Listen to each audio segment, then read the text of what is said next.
All right, guys, welcome to another Top 5 at 5. Today we got special guest, Mr. Dave Wonder. Dave, What's up, guys? What's up, dude? why don't you tell us a little bit about yourself and what you're into, what you do, Oh, heck yeah. all that goodness. I'm an avid toy collector. Also a comic artist, toy designer, live streamer. You name it, I kind of work on it. I'm huge into pro wrestling, Ninja Turtles, Spider-Man, as well as just collecting in general. I stream 3 times a week, no matter what, Monday, Tuesday, Wednesday, over on the Dave Wonder channels. Narc's been on there, Dave. I'm hoping we'll get you on there soon. Yeah, I don't know. I run a kid-friendly all-ages comic company called Mindwave Comics, in addition to working as a gear, merch, and poster designer in the professional wrestling industry, in addition to designing toys for companies like Boss Fight and a couple other various like smaller Kickstarters and such. Yeah, I don't know. Yeah. Kind of jack of all trades, I guess.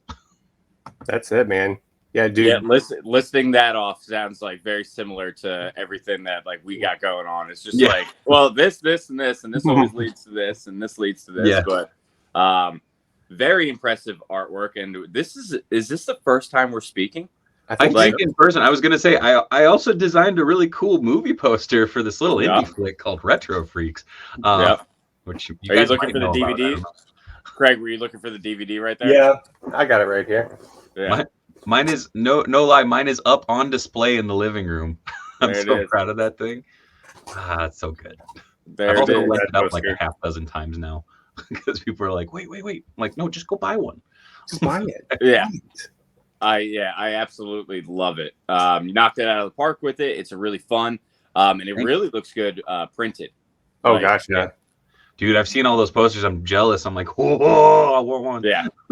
We're eventually going to get around to like doing the more mass order print on the posters, Yeah. but as everyone knows, like it's hard to with tricky. everything that we always have going on. It's hard to find the right place to do that for you at a reasonable cost, because posters that size are very, very expensive. Very expensive. Yeah, they are pricey to boot. That's one thing. I mean, I do Comic Cons and stuff. I have artwork that I do prints of, and thankfully locally I got a print guy, so you know it cuts down a little bit on the cost. But yeah, for sure.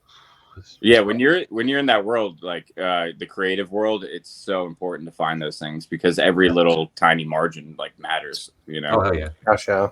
most definitely. That budget. Well, cool. Well, Dave, first off, how hard was it to pick 5 pieces in your collection to talk about? I went like fire sale mode, or not fire sale, I guess, but fire mode, where it was like, what five things in the collection would I be totally bummed about if they were gone? Not necessarily that I'd grab them because all the hypotheticals. It's like, no, at the end of the day, as long as I get everybody in the house out, we're good. But like the 5 things that some of them are replaceable, all of them have sentimental value to me, and some of them are straight up. I couldn't replace them. Like it would quite literally be impossible. So it was a late night. Yeah. Well, I mean, that's everything that you just mentioned is like an interesting viewpoint, because it's when we talk to people about these things, it's not necessarily the most valuable. It's not necessarily something that couldn't be picked up again, or that it may be something that you kind of run across a lot. But everything has a story, and that's what we love talking to people about. Is like the collections have a story. I could look on my shelf at any given moment and be like, I got that from Craig at this point in time, or I got that from Cincy at this point in time, or I remember that night at Heart Freak, and that's when I got that. You know, So that's usually kind of, as collectors, we go through a thing of trying to have the most rare, and then we kind of evolve out of that stage of collecting, and our pieces become more sentimental than anything else. Yeah, for sure. But right on, dude. Let's get into it. Let's kick it off. Let's do number 5 right now. Number 5. Ooh, my number 5 is something that has a special place in my heart. It's actually more of, again, it's something that you could find more commonly, but this was technically the first thing I ever bought with money that I made from selling my comics. This is the big guy and rusty electronic big guy. He is complete. I got him from Bizarro Wuxtree in Athens, Georgia. Shout out to the Bizarro crew. Also known for being like the record shop that REM used to sell their like demos and stuff out of. Oh, okay. But yeah, I actually have Rusty here too, but he is a little worse for wear. This one has moved cross country with me so many times, and I believe it still works. Yeah, super simple, but I love him. He has the detachable like gun fist, or that's the gun arm. This is the detachable fist, so you can put Rusty on there and launch him. What's crazy is when I got this, it actually was in the box. I mean, they have a lot of like kind of not secondhand stuff, but like personal collection stuff. So had the box. That has long since disappeared, and the bill is a little chewed up. But this was quite literally the first thing I bought. I sold a bunch of mini comics at Fluke, which if you haven't, go check out flukeathens.com. Hella cool mini comic and zine fest in Athens, Georgia. One of my all-time favorite shows that I still miss. It's a hell of it's a one-day show. So it's really, really hard to get down there from Minnesota. But yeah, the electronic big guy from Big Guy and Rusty holds a very special place in my heart. He stands usually right up there over my desk or over my camera and everything. So yeah. And that is a figure that was released in 1999. Okay. So, I got him in 2005, which is nice. So yeah, not too much thereafter, but we like to kind of throw things out there, even though the value doesn't mean anything to you because of the everything that comes. No, totally. But that piece in box is like $189. Wow, that's wild. If you got the two little guys. Now he did come with another smaller piece. Is that something? What is that? I think so. I think there was two versions of Rusty, and then it's an attachment for his shoulder. I can't remember what it is. Okay. But yeah, I don't know. It's one of those things that it's always in my brain. It's like I got it in the box. Like whatever. Like it is what it is. And, no, that doesn't matter at all. I like giving everyone an idea of like a lot of times we're gonna hit that nostalgic nerve for people because I'm looking at that. As soon as you hit the lights lighting up, then it makes me be like, I kind of want one of them. That looks kind of cool. His eyes light up. I keep finding the smaller figs, and I'm like, maybe I could complete this line. I'm like, well, why? Exactly. I love the show, and like, his artwork is second to none. But yeah, it's like, I don't need to. I got the big guy, you know. Yeah. 100% with that. Awesome. So what you got for number 4? Number 4 is it's kind of, this iteration is kind of a weird mashup, but it is my first collaboration with a pro wrestler that kind of exploded in the good way, and it is the Danhausen Kithausen. Nice. So this is actually a Zombie Sailor cape. Originally, we were going to try and make a cape that went with the kit, but shout out to Riboblito on Instagram for working on the sculpt and getting me the prints. I hand painted, I think 30 of these. It also came with the tattoo sheet, which are all applied to this figure right here. It's really hard to see. There we go. So those are all water slide decals and such. Hand painted all these heads, and then it also came with a little jar of teeth, which is one of his gimmicks. So it was really cool. It was the kit to make your own action figure, the Figurehausen, if you will. And Donovan was an absolute joy to work with. And I don't know. It was really, really cool because this was before he signed with AEW. He was exploding on the indie scene. And these sold out in 8 seconds from his website. Whoa. Dang. Yeah. Dang. That's a really cool piece, man. Yeah, so this is the one that sits over on my shelf of folks I've worked with in the professional wrestling industry. And it's kind of cool to know, like, oh, no, that's start to finish. I made that. Like, I mean, Yeah. Zombie Sailor Toys cape, which shout out to Zombie Sailor. But yeah, just hella cool. Yeah. Not many people can say that. That's incredible. Which I dig, and that's kind of the you'll see some more of that. Don't worry. Nice. So you said he blew up, and it's funny that you say that because like, Craig, did you meet him? I did. I met him last year at Toy Hio. Yep. Yeah. And Pixel Dan just dropped something with him. I didn't look at it yet. Danhausen. Yeah. He made an appearance at one of our local shops, Dallas Vintage Toys. Yeah. And it seems like wherever he goes and whoever he meets, wherever he goes and whoever he meets is like an instant fan. You know? Like it's just amazing. So he's got some charisma, and he must be treating people the right way because they're like people will go to bat for him. Hell yeah! The cool thing is him and All Ego Ethan Page came through town for Blood, Sweat, and Beers from First Wrestling over at Baja's Brew Labs. Happens every summer. Ego and Danhausen came through, and I was like, "You guys want to go toy hunting?" So we went toy hunting. I took them around. They made vlogs and everything of it. And that was before I really launched the Dave Wonder stuff. It was when I was just helping out with launching the Twitch stuff. And I was like, I don't want to be on, I don't want to get in the way. And I'm like, God damn it, that would have been so cool. Yeah. But I know every time he comes through town, we try and hang out for a little bit, which is dope. Yeah.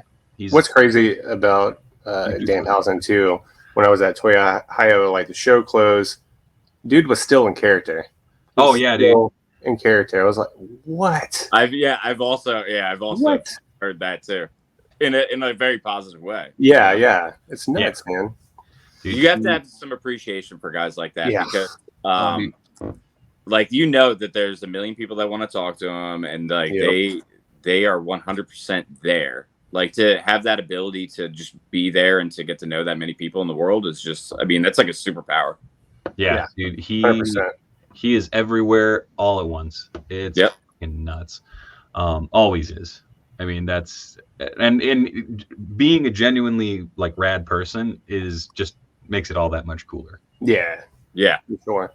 Honestly, that figure, your number 4, where I'm at, your number 4 right there, just kind of took me up a few pegs in fan scale for him as well.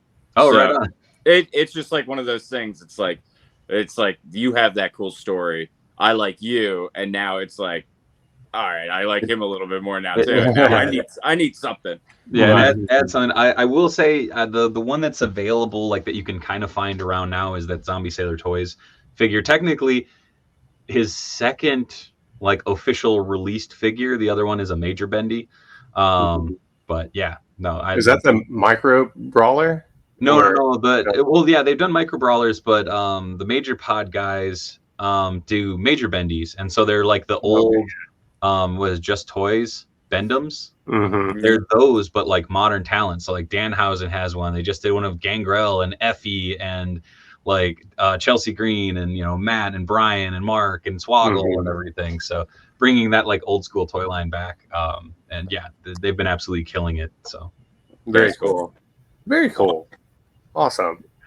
All right, on to number 3. So number 3. Wow, I can't believe that got knocked so far down the list. Sorry. But this would be the Spider-Man that started it all. This is the 1992 silver-carded Marvel Superheroes multi-posable Spider-Man. As you can tell, he's discolored from when he got too close to the campfire. I mean, like legit. There's so much paint wear on this dude. This technically was my second Spider-Man figure. Unfortunately, when we moved one time, I had the like suction cup one, and it just disappeared, like never to be seen again. But this was the one that stuck with me, and this was my pocket figure that I always had with me. Like, this one went everywhere. Die cast joints. I think it's like 14 points of articulation. And still has all the fingers. Amazing. Nice. Yeah. You didn't chew them off. Yeah. So this one holds a special place in my heart. I mean, I got a lot of Spider-Mans in the collection. But this one literally, it sits in the Spider Dragster. If you remember, I think it was the Spider Dragster, the Spider-Mobile from that line over in the other room. And yeah, it sits in there. That's my OG Spider-Mobile too. And yeah, kind of protects them. I mean, as much as this figure can be protected. But Very cool. This toy line was a game changer for me back in the day. And yeah. Those ones went on quite a run in the previous year, like collectability wise. I guess like everyone's hitting collecting wise, like the people that were really into those are hitting like the I need it back phase. You know? I do have an on card version of these. That's like I have two on card collections. I have the Wildcats from Playmates. Like I collected that line on card because you could get them on card for like $5. Yeah, I love that line. And then my favorite Spider-Mans from over the years. So I have those all in the back room right now because I don't have space to put them on. Do you have the Secret Wars Spider-Man? I have them. The thing is, Secret Wars was in that weird. Like I was born in '87, and so like my brother had some Secret Wars figures, and my cousin had the black costume Spider-Man. Like growing up, I now own both the red and blue and the black, but like I didn't have them when I was a little kid. Like this was the Spider-Man that played with the Secret Wars cap and the Magneto that for some odd reason we used as Gambit. Hey, makes sense. Yeah. I don't know. Yeah, sure. So like with Spider-Man, I've 1000%. It's pretty obvious with the stuff that I show on my collection on Instagram. Is what I talk about is that I'm very much a DC person. I love DC. I love I think I love the Rogue Gallery for DC. You know what I mean? Yeah. But I love Marvel too. It's just like, if I had to have one, DC would be it. But so even as a kid collecting and like getting my toys, I always had the Batman animated series ones. Like those were kind of my go-tos. Yeah. But Spider-Man was always a key figure. Like the Toy Biz Spider-Mans when I had them. And I've told this story before when we talked about it, but my grandma worked at a thrift store when I was younger. So I would get all of like everyone's used toys. So I wouldn't get as much new toys, but I had a lot of toys. Yeah. You know? Yeah. And a lot of that, like, they were perfectly fine. And Spider-Man was always a figure that just looks good. And right now, I don't know. I think I have one Spider-Man in my collection, but that's going to have to change. I found the rest of them. He has the rest. I love it. But you know what else I really like from that line? The Spider-Man where it's like the damage where it's like you see part of his skin, you see like part of Peter Parker. Oh, that was animated series. Oh yeah, that was animated series. This is that silver card. Toy was one of the predecessor. But yeah, dude, that I have a weird love of battle damaged action figures. Me too. Like I think it's because it shows something besides the ideal, where it's not just look, it's Spider-Man in a perfect costume. It's like no, that Spider-Man's seen some stuff. He's been through and it. They always have like the patch cut out with his eye, so it's like it's like you get to see the person behind the mask a little bit. I think that's pretty cool. I can't reach it. Damn it. But very good point with the battle damage stuff. Yeah, it's sick. It's so sick. I think that I'm gonna hide. I'm gonna get my one Spider-Man. I got one Spider-Man. He has one. Where'd he go? He's gonna do one. Yeah. The battle damaged Wolverine was dope too. Oh damn! Okay. That's really battle damaged. Marvel Zombie Spidey Diamond Select baby. That is a beautiful figure. That's the one I gotta track down. I miss it every time it goes through the shop. It's like someday. It's so good. That's a great line. Yeah. The Marvel Select Zombie line I think is one of the most underrated like waves or however you want to call it of figures. And Marvel Select in general, dude. Like I don't know why, but their Hulks are just too good. Their new Hulks, and like their new articulation scheme that they've been implementing is it's chef's kiss. Like I would argue that articulation scheme really came to prominence with the Spider-Man Homecoming figure. Oh yeah, like when they really made the joints. Like much sleeker and whatnot. Like the previous figures had all right articulation, but from there on out, like they nailed it. Like that Immortal Hulk, the green version of the red one that you have, that figure was one of my figures of the year last year. Like it's so chunky. Yeah, it is. Dude, love it. Yeah. Love it. Look at how good it is. Look at the paint. Yeah, dude. Yeah. It is everything I want. I literally sold all my other Hulks that I had in my collection. Like, this is all I need. Yeah, like I sold my Face Off Hulk. I sold everything. Like I was like, nope, got it. One and done. We're good. Yeah, so. I feel that. It's that type of figure. Yeah.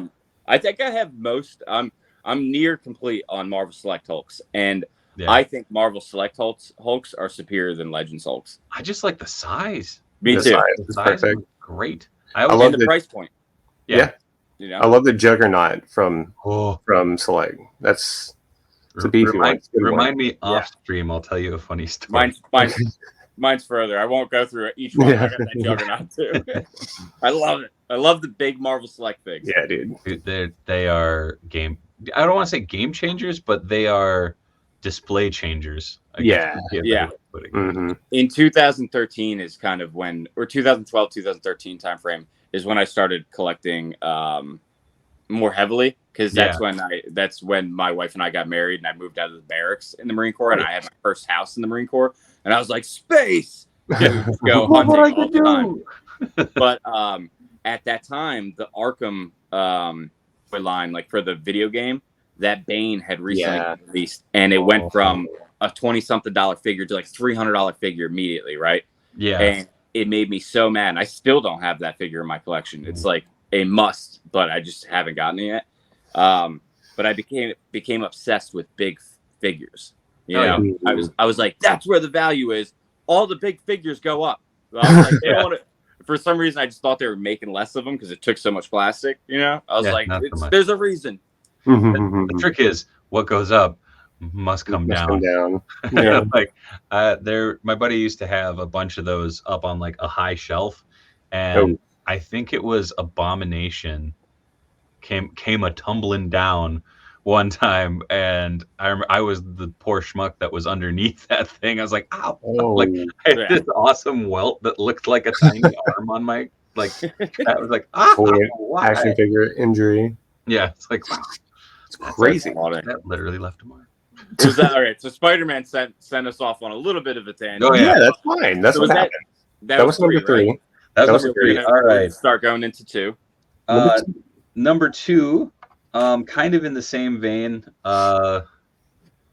This is my original Michelangelo. That's so cool. This was the one that I got when I think I was 3 or 4. The cool thing is his chucks, his accessories, long since gone. I actually ended up finding all of the handles, and the cool thing is I had a buddy who had a bunch of busted chucks, and I actually repaired these nunchucks. So these are his OG chucks repaired, and I mean, you can see he is beaten up. You know, he is loosey goosey. But he sits in a place of prominence in my display. I have a vintage shelf, and I have all 4 of my brothers and my original turtles on cheapskates. So that they kind of have stands, for lack of a better term. Yeah. But there's so much history to this. I know what some of these dings and gashes are. Like I know the one on his bandana was when I tried to make a parachute for him when I was a little kid, and it didn't work.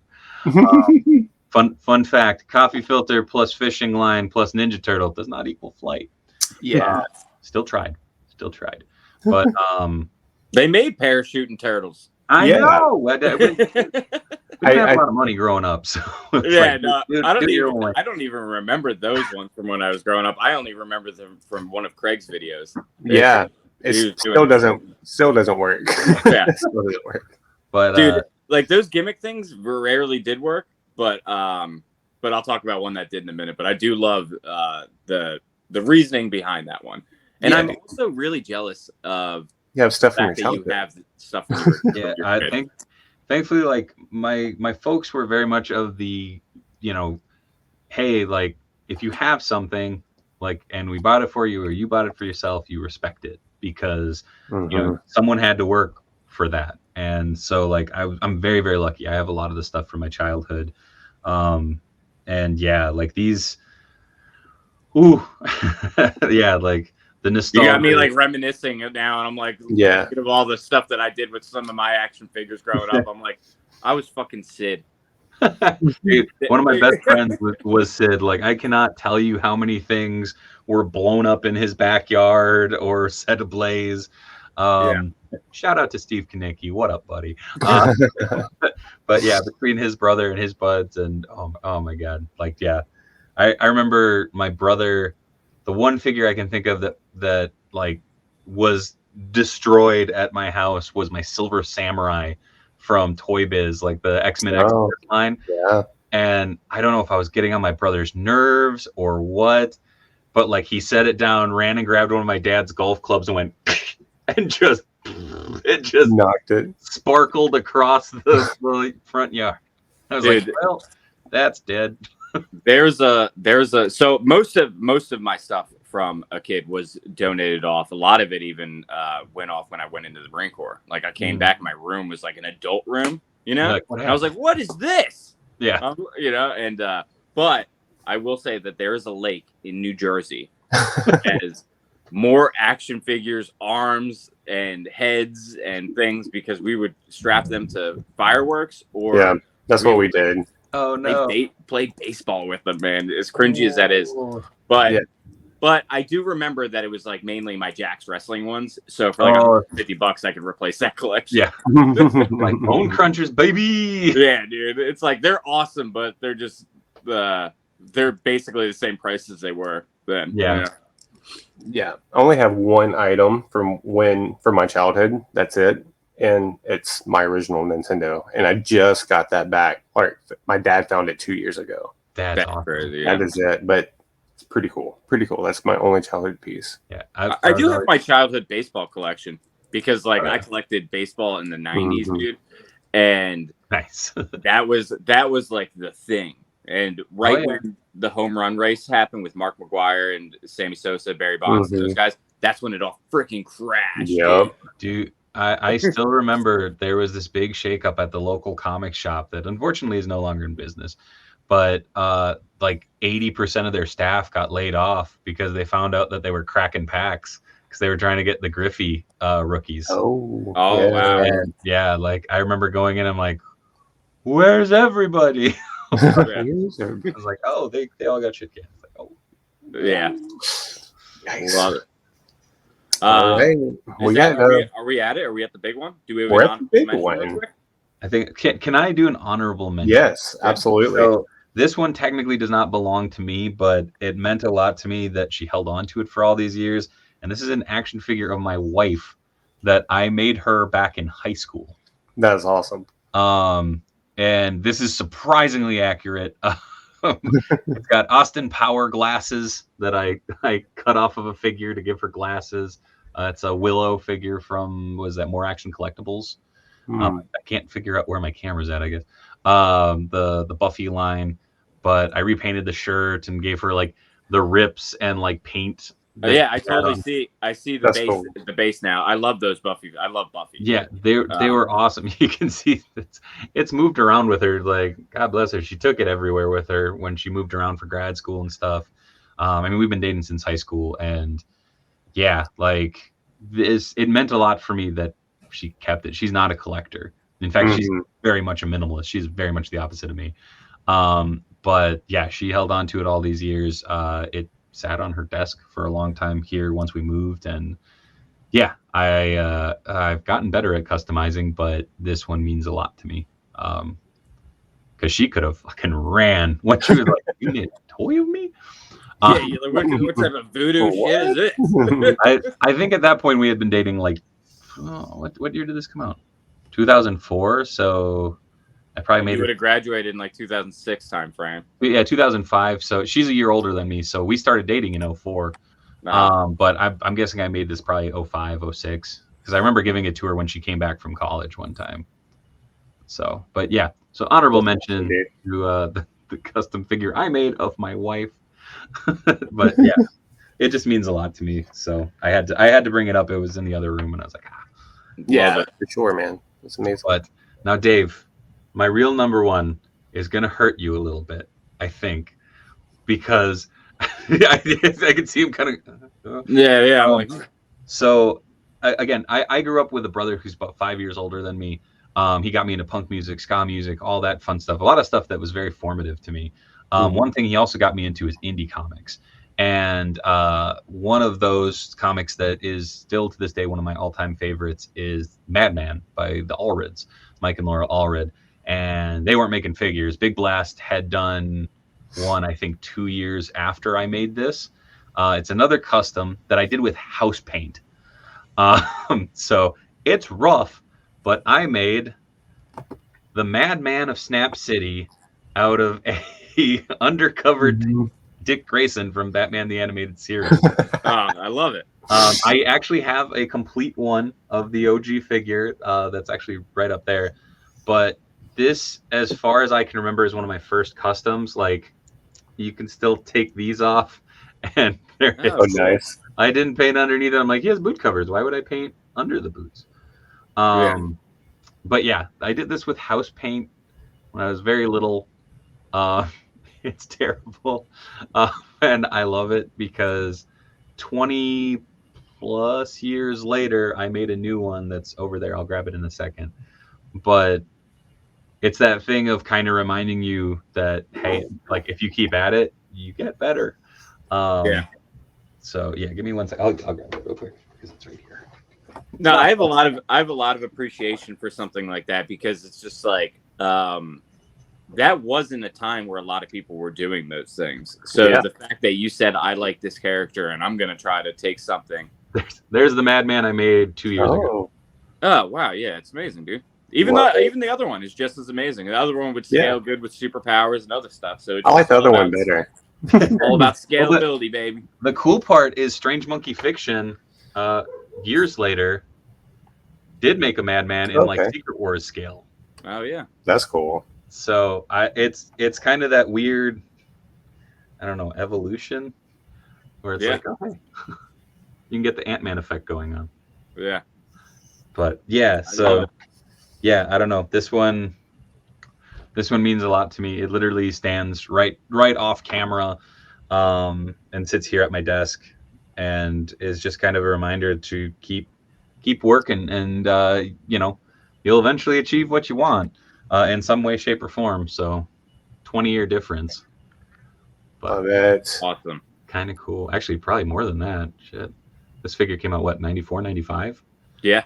So probably shortly thereafter, maybe 96, and this was 2022, so less than 20 years, I guess. I don't know. See, that's crazy. So as like a 9-year-old, you were like, "I'm gonna make my own." Yeah. Much to my parents' chagrin. They're like, "Where's the matte white paint? We need to paint, the wall." It's like, it's in my bedroom. It's what? I'm painting on all this stuff you bought me. Oh man, I remember I hid this figure, like when it was done. Like I remember hiding this thing because I was so scared I was gonna piss off my parents because stuff it in the back of like a PS2. Yeah, not that far, but I remember that was everyone's stash spot back in the day. I remember at one point I did hide it under my mattress. I was like, "Oh, don't get in trouble." And then they, like, when they saw it, they're like, "Oh, that's awesome! Great job, dude!" And I'm like, "What?"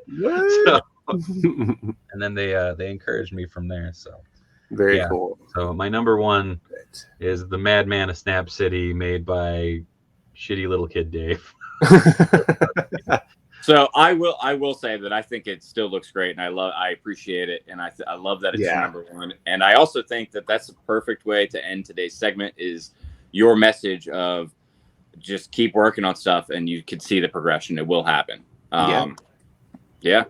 Dude, thank you so much for hanging out. Yeah, sharing all that with us, man, for sure. My pleasure. I'm really excited. I think we should. I really do enjoy your lives as well. Mm-hmm.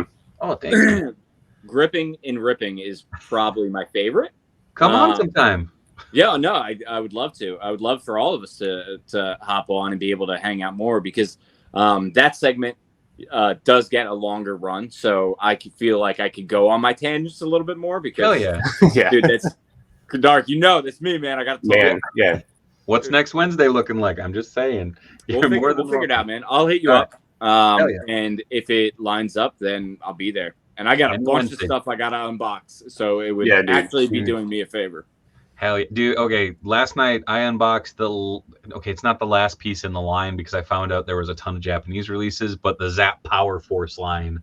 I just unboxed the 5th figure, which was Biotron, so I was very stoked. Nice. Okay. Well, right on. Hell yeah. Yeah. So Dave, where can everybody find you at? All right, hold on. Let's warm it up. All right. We don't have Mitch. We don't have Mitch. Yeah, I know. It's all me. You can find me at Instagram at the Dave Wheeler. You can find me on Twitter at Dave Wheeler. You can find me on YouTube at Dave Wonder. You can find me over on Twitch at Dave Wonder. You can find me in Minnesota because that's where I live. Coming up, I will be at C2E2. I will be at the Chicago Toy Show, aka Kane County Toy Show. Man, there's a super. I'll be there too. Urban Sioux Falls. Like, there's so many cool shows coming up. Check out DaveWonder.com or check out the Patreon over at patreon.com/DaveWonder. Just launched that on my birthday, and it's really, really fun. Got a Discord set up through there. Done a couple exclusive lives and early releases. So, yeah, search for Dave Wonder more than Dave Wheeler because apparently there's some not so great Dave Wheelers out there. I found. Boo.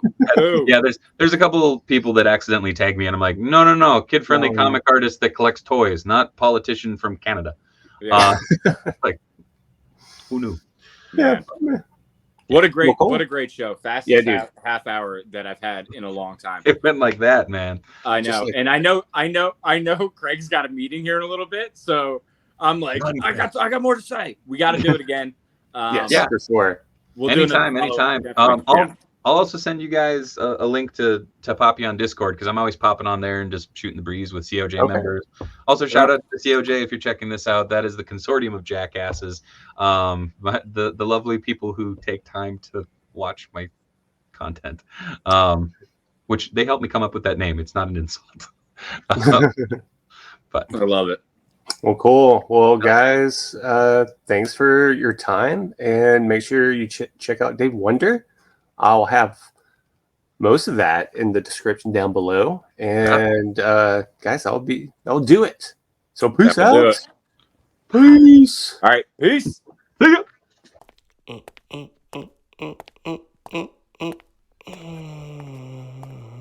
Manifest.